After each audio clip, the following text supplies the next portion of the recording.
lembaga presiden itu sudah dilecehkan.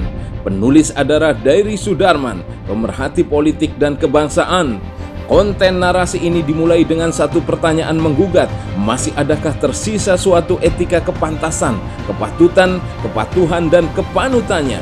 Paslon Presiden Prabowo Gibran bersama kroni dan koloninya itu menjalani kontestasi transisi kepemimpinan di Pilpres 2024 yang sesungguhnya dan seharusnya akan berlangsung secara demokratis itu.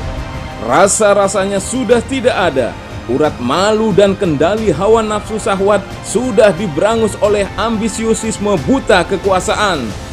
Ketika diselenggarakan debat perdana seluruh paslon presiden saat mana Anies menanyakan kepada Prabowo perihal bagaimana perasaannya terhadap adanya pelanggaran kode etik berat itu tidakkah sebaiknya dipertimbangkan karena masih adanya waktu sampai 13 November 2023 untuk mengganti Gibran? Dijawab oleh Prabowo berdasarkan saran tim pakar hukum tata negara, termasuk Prof. Yusril Isha Mahendrakah, itu dianggap tidak melanggar hukum karena keputusan MK itu tak dapat ditolak dan sudah final. Entahlah siapapun termasuk Prof. Yusril atau bukan, sistematisasi nilai hukum negara match stated dan legasi Jokowi dengan otoritarianisme dan politik dinasti itu sudah sangat jelas-jelas merendahkan nilai peradaban, martabat, dan harkat hakiki negara match stated yang menempatkan etika itu sebagai sumber dan induk hukum tertinggi sebagaimana dianut oleh Pancasila dan Undang-Undang Dasar 1945.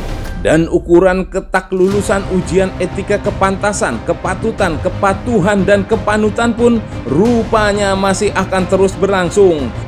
Semakin terbuktikan menunjukkan siapa keaslian Prabowo ketika beredar di medsos dalam tangkapan layar suatu event Rakornas Gerindra.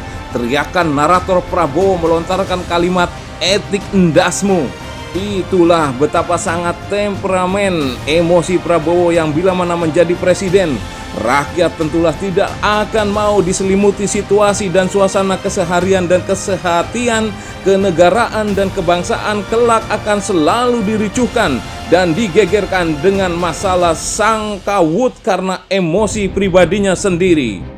Belum lagi kalau kita melihat perilaku Prabowo Gibran di masa 75 hari kampanye ini. Jokowi, Prabowo, dan Gibran, ketiganya yang masih menjabat jabatannya di pemerintahan menggunakan instrumen dan elemen personal aparat dan fasilitas sarana prasarana pemerintahan untuk melakukan pengaruh penguatan kampanye pemenangan. Tak perlu disebutkan di sini satu persatu dari sudah puluhan jenis modus operandinya. Yang paling curang, culas, dan licik adalah adanya upaya pengerahan dan penggalangan aparatur desa dari seluruh Indonesia melalui Apdesi, menghadirkan 8 asosiasi aparatur perangkat desa dengan melakukan pertemuan di GBK Senayan. Tentulah ada maksud dan tujuan, karena setelah adanya momentum program perpanjangan Bansos dan BLT diperpanjang hingga Maret 2024, ternyata kemudian berkembang adanya kabar program ini menjadi alat intimidasi bagi kepentingan pemenangan paslon ini.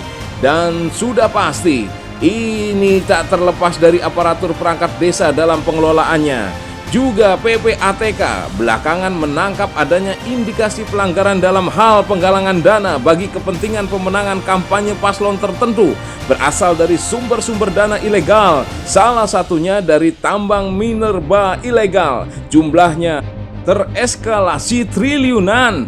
Ini akan bertambah jumlahnya tereskalasi menjadi ratusan triliun bila mana dirangkaikan dengan kepentingan banyaknya dana ilegal dari sumber-sumber peredaran dan perdagangan gelap narkotika, illegal logging, dan penyelundupan gelap barang lainnya seperti miras, perilaku penyelewengan dan penyimpangan bea cukai, pembiaran pinjol, judi online, dan slot gaming, dan lain sebagainya.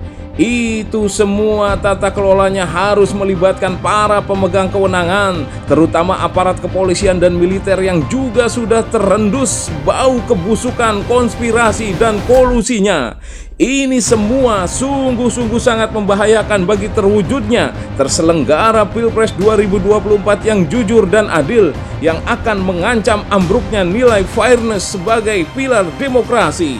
Sementara hingga kini lembaga berkompeten penyelenggara Pilpres dan Pemilu 2024, KPU, Bawaslu, dan MK masih juga tetap membisu atau memang sengaja mendiamkan. Tak ada pernyataan dan tindakan sanksi signifikan yang paling tidak menjadi peringatan keras, jangankan menjadi efek jera. Terlebih, kebohongan dan kemunafikan seorang calon pemimpin bangsa pun telah dipertontonkan dalam debat perdana KPU lalu.